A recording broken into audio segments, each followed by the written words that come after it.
आपके साथ श्वेता मिश्रा अवस्थी। योगी आदित्यनाथ की अगुवाई में बीजेपी अब चुनावी मैदान में कूद गई है। पार्टी ने ओबीसी और एससी प्रत्याशियों की फौज उतारकर अखिलेश यादव को उन्हीं के दांव से पटखनी देने का प्लान तैयार किया है।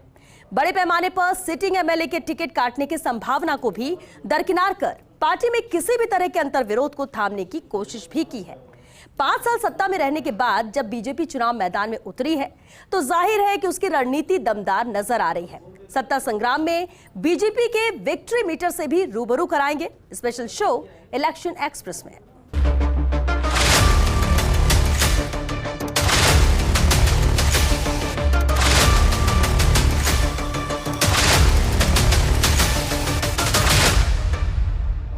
पार्टी में बगावत की आंधी के बाद सभी की नजर भगवा खेमे के सबसे बड़े रणनीतिकारों पर थी। कई तरह के कयास लगाए जा रहे थे, लेकिन पार्टी आलाकमान ने कयासों के इतर अपनी रणनीति को अमली जामा पहनाया। पहली लिस्ट से ही ये दिखा दिया कि यूपी में बीजेपी की जीत के दावे खोखले तो नहीं है।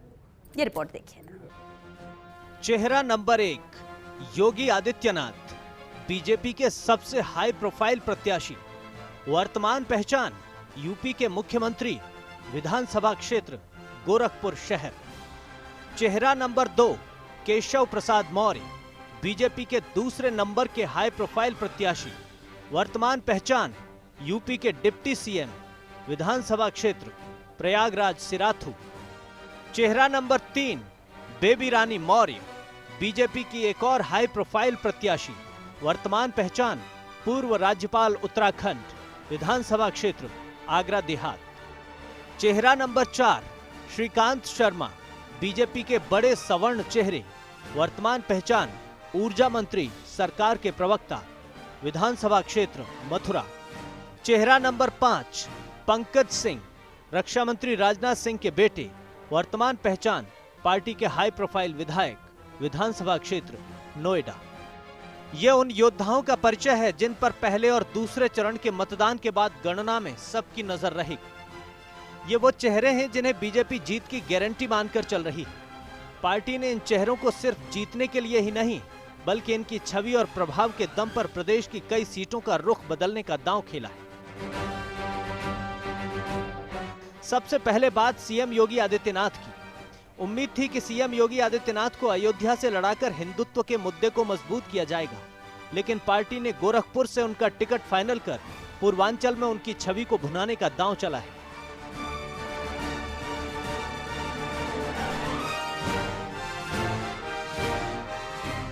देखिए, मैं आभारी हूं आदरणीय प्रधानमंत्री जी का, आदरणीय राष्ट्रीय अध्यक्ष जी का और संसदीय बोर्ड का, जिन्होंने मुझे गोरखपुर से भारतीय जनता पार्टी का प्रत्याशी बनाया है। गोरखपुर की जनता जनार्दन और कार्यकर्ताओं के सहयोग से, अपने सभी वर्तमान और पूर्व जनप्रतिनिधि और पदाधिकारियों के सहयोग से भारतीय जनता पार्टी न केवल गोरखपुर में बल्कि पूरे प्रदेश के अंदर आज पहली सूची भारतीय जनता पार्टी की फर्स्ट और सेकंड फेज के चुनाव की जारी हुई है। प्रचंड बहुमत की सरकार भारतीय जनता पार्टी बनाएगी। यह आप सबको देखने को प्राप्त होगा और आप सब देखेंगे कि भारतीय जनता पार्टी ने राष्ट्रवाद, विकास और सुशासन के मुद्दे पर जिस प्रभावी ढंग से काम किया है, वह सबके सामने है। सबका साथ, सबका विकास के भाव के साथ भारतीय जनता पार्टी प्रचंड बहुमत की सरकार 10 मार्च को परिणाम आने पर बनाएगी।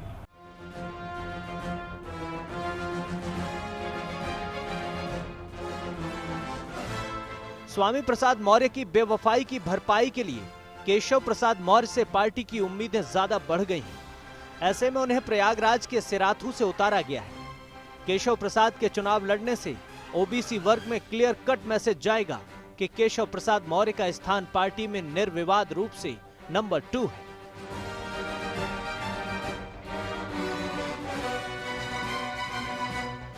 बेबी रानी मौर्य एससी वर्ग का बड़ा चेहरा है और दलित वोट साधने के लिए उन्हें मैदान में उतारा गया है, तो मथुरा से श्रीकांत शर्मा को रिपीट कर नाराज ब्राह्मण वर्ग को साधने की कोशिश की गई है। रक्षा मंत्री राजनाथ सिंह के बेटे पंकज सिंह को एक बार फिर नोएडा से आजमाया गया है। पार्टी को उम्मीद है कि वे अपनी छवि के दम पर न सिर्फ जीत दर्ज करेंगे बल्कि युवाओं को प्रेरित भी करेंगे। जब बीजेपी से टूटकर मंत्री और विधायकों का रेला समाजवादी खेमे की ओर चला तो भगवा पार्टी के कार्यकर्ताओं और शुभ चिंतकों का दिल धक धक करने लगा था।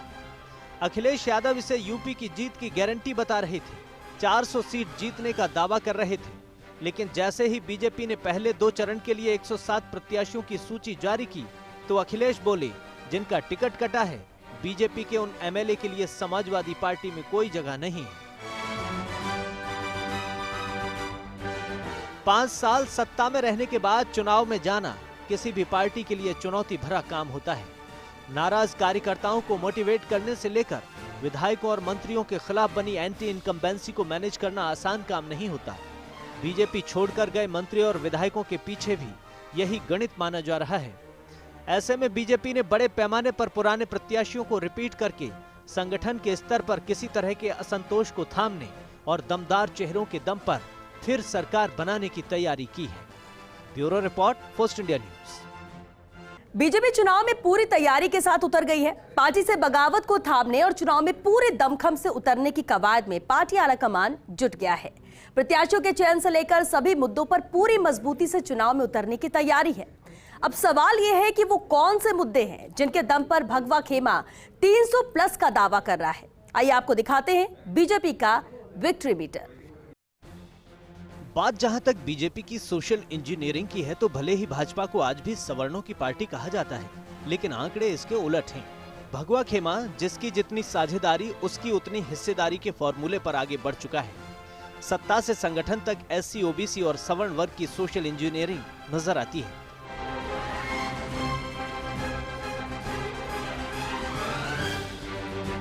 – 2022 के चुनाव के लिए पहले और दूसरे चरण का टिकट वितरण हुआ। 68% सीटों पर पिछड़ों, दलितों और महिलाओं को टिकट दिए गए। 107 उम्मीदवारों में से 44 ओबीसी, 19 एससी और 10 महिला उम्मीदवार हैं। सामान्य सीट से भी एससी के एक उम्मीदवार को टिकट मिला है। बाकी बची सीटों पर सवर्ण वर्ग के लोगों को टिकट दिया गया है। Yadav minus OBC, Jatav minus SC पर बीजेपी पकड़ बना रही है। जिसकी जितनी भागीदारी उसकी उतनी हिस्सेदारी फॉर्मूला लागू किया। सत्ता से संगठन तक ओबीसी को बराबर नेतृत्व दिया। लोकसभा चुनाव 2019 में भाजपा के 113 सांसद ओबीसी से थे। 43 अनुसूचित जनजाति यानी एसटी और 53 अनुसूचित जाति यानी एससी वर्ग से थे। बीजेपी के 37.2% सांसद ओबीसी वर्ग से हैं, 14.1% एसटी और 17.4% एससी से हैं। 2019 के कुल 303 सांसदों में 68.9% सांसद गैर ऊंची जातियों से हैं। 2019 के लोकसभा चुनाव में 57.5% प्रत्याशी ओबीसी और एससी से थे। 2017 के विधानसभा चुनाव में 52.8% प्रत्याशी ओबीसी एससी से थे। इस चुनाव में पार्टी ने बम्पर जीत हासिल की।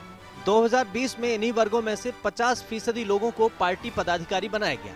योगी आदित्यनाथ की मंत्रिपरिषद में ओबीसी एससी से 48.1% मंत्री बने। 35.6% जिलाध्यक्ष भाजपा के इन्हीं वर्गों से ताल्लुक रखते हैं। भले ही बीजेपी पहले सवर्णों की पार्टी मानी जाती थी, लेकिन अब सर्व समाज की पार्टी बन रही है। बसपा के कमजोर होने से बीजेपी का प्रभाव बढ़ा है। दलित वर्ग का झुकाव बीजेपी की ओर है। ओवैसी के आक्रामक प्रचार से भी भाजपा को बढ़त मिलेगी। सपा के मुस्लिम वोट में सेंध लगी तो बीजेपी का रास्ता और आसान हो जाएगा।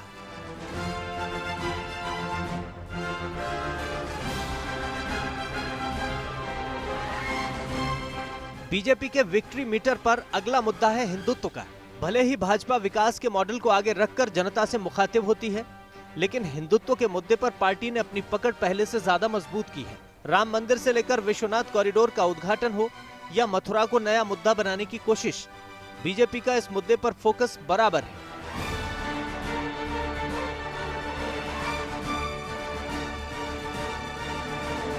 हिंदुत्व बीजेपी के सबसे प्रमुख मुद्दों में से एक है। अयोध्या में भव्य राम मंदिर का जिक्र हर मंच से किया जा रहा है। बनारस में पीएम मोदी ने विश्वनाथ कॉरिडोर का उद्घाटन किया। मथुरा में कृष्ण जन्मभूमि मंदिर का मुद्दा उछाला गया। खुद मुख्यमंत्री 80 और 20 की लड़ाई की बात कह चुके हैं। इस बयान को 80% हिंदू और 20% मुसलमानों से जोड़कर देखा गया। लव जिहाद पर यूपी में कानून बनाया गया। कांवड़ यात्रा का स्वागत और सुविधाओं पर फोकस किया गया।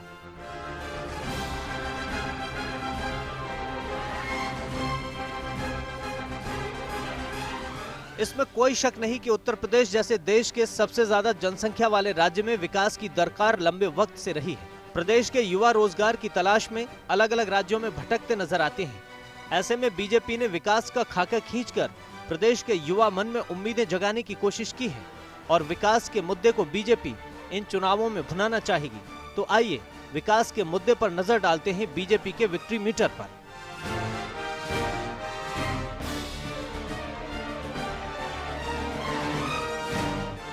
योगी सरकार में विकास के नए आयाम स्थापित हुए। प्रदेश में सड़कों का जाल बिछाया गया। जेवर समेत प्रदेश में 5 एयरपोर्ट का शिलान्यास लोकार्पण हुआ। Purvanchal, Bundelkhand, Gorakhpur Azamgarh link expressway, Ganga expressway का निर्माण हुआ। लखनऊ में डिफेंस एक्सपो आयोजन के जरिए यूपी में कई हजार करोड़ के निवेश का रास्ता बनाया गया। आवास योजना, ग्रामीण आजीविका मिशन, मनरेगा, पीएम सड़क योजना, पेयजल योजना, ऐसी तमाम योजनाएं लाई गई।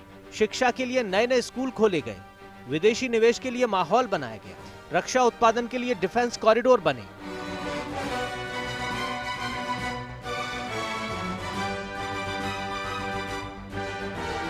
बीजेपी को चुनावों में कमजोर विरोधी होने का फायदा भी मिलता रहा है। यही वजह है कि 5 साल सत्ता में रहने के बाद भी हर ओपिनियन पोल में भगवा खेमे की जीत के अनुमान ही लगाए जा रहे हैं।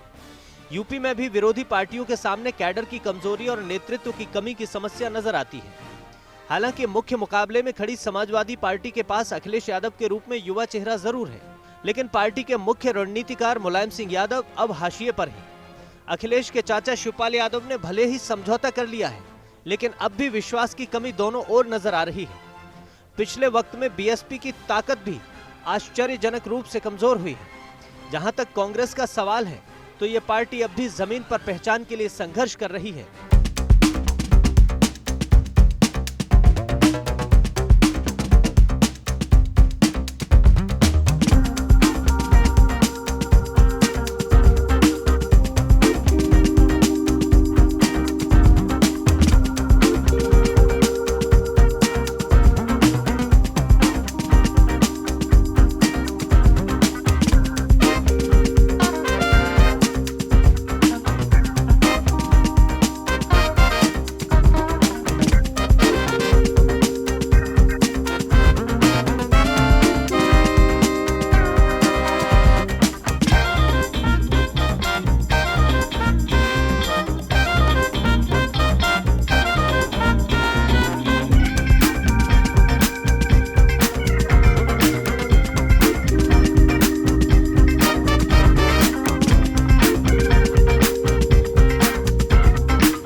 यानी डायरेक्ट बेनिफिट ट्रांसफर स्कीम के जरिए लोगों के खाते में न सिर्फ पैसा भेजा बल्कि इन लोगों के घर घर राशन पहुंचाया। जाहिर है कि ये योजनाएं भी बीजेपी को चुनाव में बढ़त बनाने का जरिया हो सकती हैं। बीजेपी के विक्ट्री मीटर पर अगर हम डीबीटी योजनाओं को परखें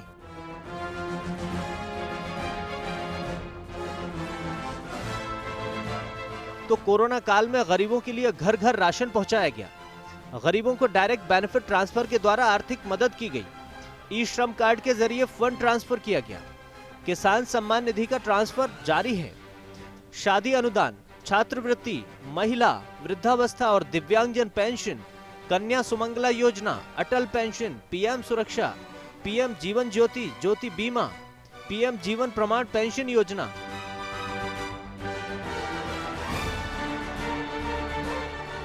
ऐसी तमाम योजनाओं का लाभ लोगों को डीबीटी के जरिए दिया गया। कोरोना सदी की सबसे बड़ी मुसीबत बनकर आई। यूपी जैसे भारी संख्या वाले राज्य में तेजी से फैलने वाली महामारी को रोकना आसान काम नहीं था। चरमराती स्वास्थ्य व्यवस्थाओं के बावजूद योगी सरकार ने कोरोना पर प्रभावी रोक लगाई। जाहिर है कि कोरोना मैनेजमेंट का मुद्दा भी इस बार यूपी में आजमाया जाएगा।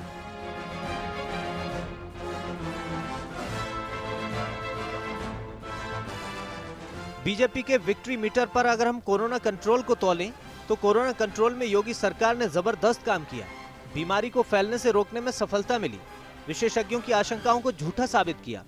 टेस्टिंग, ट्रैकिंग और ट्रीटमेंट के 3T फॉर्मूले से कोरोना को रोका गया। स्वास्थ्य विभाग की टीमों ने गांव-गांव जाकर टेस्टिंग की। खुद सीएम योगी ने कोरोना कंट्रोल की कमान संभाली। सीएम योगी ने खुद ग्रामीण इलाकों का दौरा किया।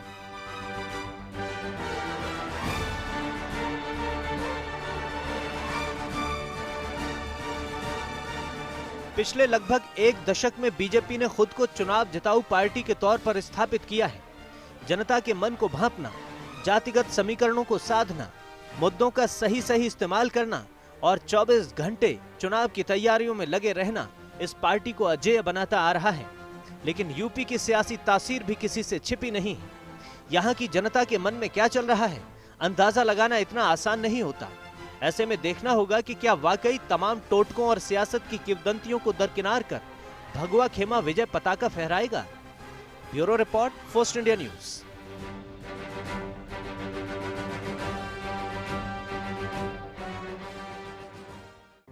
इलेक्शन एक्सप्रेस में चलिए वक्त हो गया एक छोटे से ब्रेक का। जल्द हाजिर होते हैं इस ब्रेक के बाद।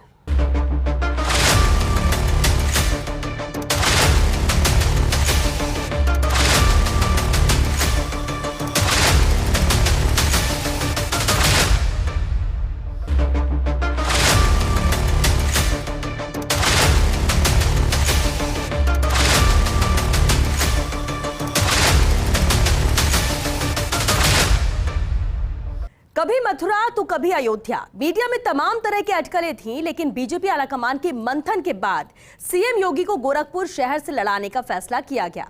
बताया जा रहा है कि पार्टी ने गोरखपुर से योगी को लड़ाकर पूर्वांचल को साधने की तैयारी की है। क्यों योगी आदित्यनाथ हैं गोरखपुर की सियासत के सबसे बड़े खिलाड़ी, इस रिपोर्ट में देखिए। भले ही अखिलेश यादव योगी आदित्यनाथ पर चुटकी लेकर उन्हें गोरखपुर वापस भेज देने की बात कह रहे हैं, लेकिन गोरखपुर में रहकर योगी आदित्यनाथ ने पूर्वांचल की सियासत में जो कद हासिल किया है वो सपा के सियासी गणित को जरूर बिगाड़ेगा। 1998 में पहली बार योगी आदित्यनाथ लोकसभा के लिए चुने गए। 26,000 वोटों से जीत दर्ज कर लोकसभा पहुंचे थे। 1998 से लेकर मार्च 2017 तक योगी आदित्यनाथ गोरखपुर से सांसद रहे। गोरखपुर लोकसभा सीट से लगातार 5 बार सांसद चुने गए। 2 दशक तक गोरखपुर सीट पर योगी का एक छत्र राज रहा। 2017 में उत्तर प्रदेश के मुख्यमंत्री के तौर पर शपथ ली तो योगी के सीएम बनने के बाद उपचुनाव हुआ, जिसमें सपा के प्रवीण निषाद सांसद चुने गए। 2019 के लोकसभा चुनाव में बीजेपी के रवि किशन ने फिर वहां पर भगवा फहरा दिया। गोरखपुर से सीएम योगी का लड़ना पूर्वांचल में भगवा खेमे के लिए बेहद उपयोगी रहेगा और यही अखिलेश यादव की चिंता है। इसी वजह से भाजपा ने तमाम अटकलों को गलत साबित करते हुए मुख्यमंत्री योगी आदित्यनाथ को अयोध्या या मथुरा की बजाय उनके पुराने गढ़ गोरखपुर शहर से चुनावी मैदान में उतारा है। इसके अलावा पार्टी ने दलितों और पिछड़ों पर भी दांव खेला है। हाल ही में 3 मंत्रियों समेत कई ओबीसी उम्मीदवारों के पार्टी छोड़ने के बाद भाजपा ने 60% से ज्यादा सीटों पर दलित और पिछड़ों को टिकट दिया है। पार्टी ने ऐसी सीटों पर भी ओबीसी और एससी उम्मीदवार उतारे हैं जो आरक्षित नहीं है। भाजपा को 2017 के यूपी विधानसभा चुनाव में अभूतपूर्व सफलता मिली थी। पार्टी ने 403 विधानसभा सीटों में से 300 से ज्यादा सीटों पर कमल खिला दिया था। माना जाता है कि उस समय बीजेपी को ओबीसी और दलित मतदाताओं का काफी साथ मिला था, लेकिन हाल ही में जिस तरह कई ओबीसी नेताओं ने भाजपा से किनारा किया, उसके बाद भगवा कैंप में चिंता बढ़ गई थी।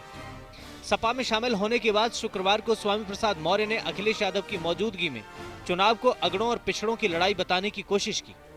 उन्होंने कहा था कि सरकार 85% पिछड़े बनाते हैं और मलाई 15% अगड़े खाते हैं। ऐसे में भाजपा ने ज्यादातर सीटों पर ओबीसी दलित उम्मीदवारों को उतारकर बड़ा दांव चल दिया है। Bureau report, First India news. और चलिए इसी के साथ इलेक्शन एक्सप्रेस में आज के लिए बस इतना ही। नमस्कार।